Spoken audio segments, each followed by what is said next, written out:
Okay, so we have now another AIME problem. This was number 11. So two distinct real infinite geometric series each have a sum of 1. Okay, and then their second term is the same. So let's highlight this as well. And we have the third term of the one series is 1/8. The second term of the both series can be written in this form. And these numbers are positive integers. And we want to find this expression. So like first things, like let's start with the sum stuff. Like since this is a geometric series, let's keep in mind the sum of a series, if this is a geometric series, is equal to a times 1 minus common ratio to the nth power over 1 minus r. So like if you don't know how to draw this like expression, so I highly recommend you to take a look at that and see if you can. I did some proofs already, so you can take a look at those if you need to. But this is something we should know. And now we can say the first term which we don't know, let's call this is A, and the second term I'm going to name as B. And the third term of one of these series is 1/8. And the second, like, I don't know the second series, much information about that one, but only thing I know is like the second term is also B, and we have nothing else other than that. So let's think about this now. So since this is a geometric series, like the ratio is the same, which we don't know the ratio either, but if I take the 1/8 divided by B, that is gonna be like our common ratio. So let's write that. That is 1/8 over B, which is 1/8B. So if that's the case, then I can actually find the first term in terms of B as well, because I need to multiply this guy by the common ratio to get this second term. So then I will say A is equal to B divided by common ratio. So that will give us B over common ratio, which is 1/8B. So that should be 8B squared. So, which is nicer because I can actually have less variable now. So let's change this to 8B squared. So this is kind of nicer because we do have a series, at least with the two terms are written in terms of each other, right?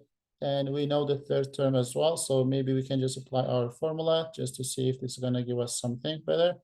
So the sum is given 1. So let's go ahead and write that. So 1 equals, the first term is 8B squared times 1 minus common ratio to the r power. But since we know this is a geometric series that is infinite, right? So if the common ratio is larger than 1, then this sum should be infinitely larger, right? But we are told that is 1, which means the common ratio is actually something smaller than 1, which is why when you take the 1, like a number that is lesser than 1 to the huge power, then this expression will be gone and our formula will become A times like 1 minus 0, which is just 1. So I can just leave that as A over 1 minus R. So this is the case if R, okay, if R is lesser than 1. So we need to remember this as well. But if R is not lesser than 1, then we should use this general expression. So in our case, we can just say that's the case, right? So the 8B squared is our first term, and then we just ignore this guy. So that's just gonna be first term,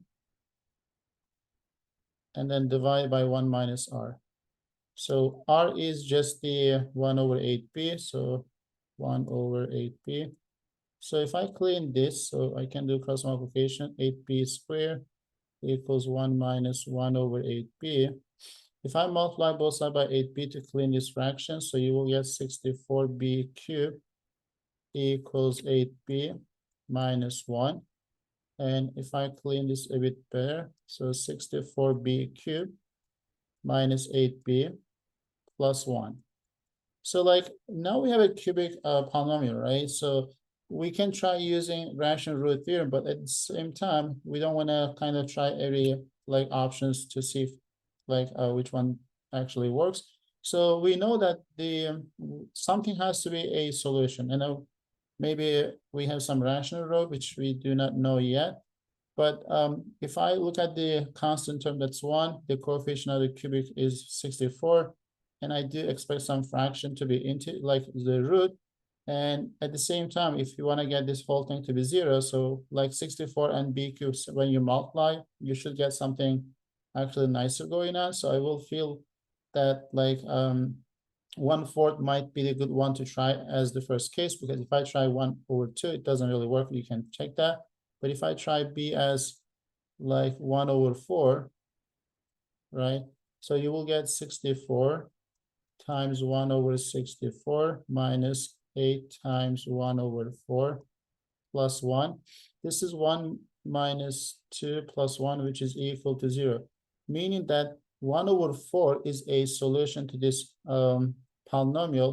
So we can just now use the either like long division, or we can try, I don't know, like factor, like synthetic division. So let's try using the synthetic division. So the coefficient are 64, right? And then there is no quadratic, so we should take the 0 as the coefficient of the quadratic term, and then -8 and 1. So if you are using the synthetic division, so you have to be careful with those coefficient that is actually missing. And the solution is 1/4, so we are going to use that our number. So that will be 64. 64 times 1/4 is 16. If you add them, so you got 16. So times this will be 4. And if you don't know about the synthetic division, it's good to review. That is going to be -4. And then that is times this will be -1. So which is 0, which is expected. So my other factor would be this way, right? So since we know 1/4 is a solution, so the second solution, second factor would be 64x squared plus 16x minus 4.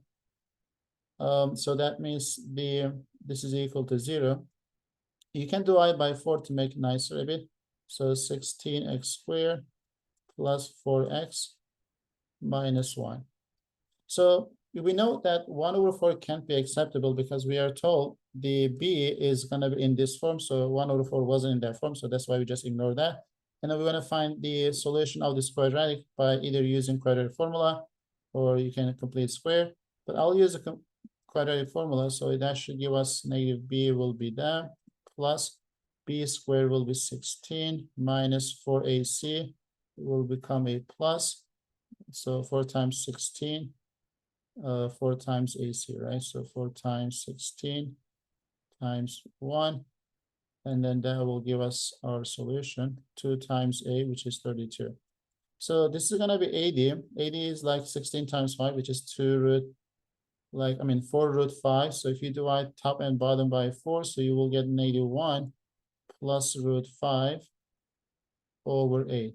So this is nicer because we do have a negative version as well.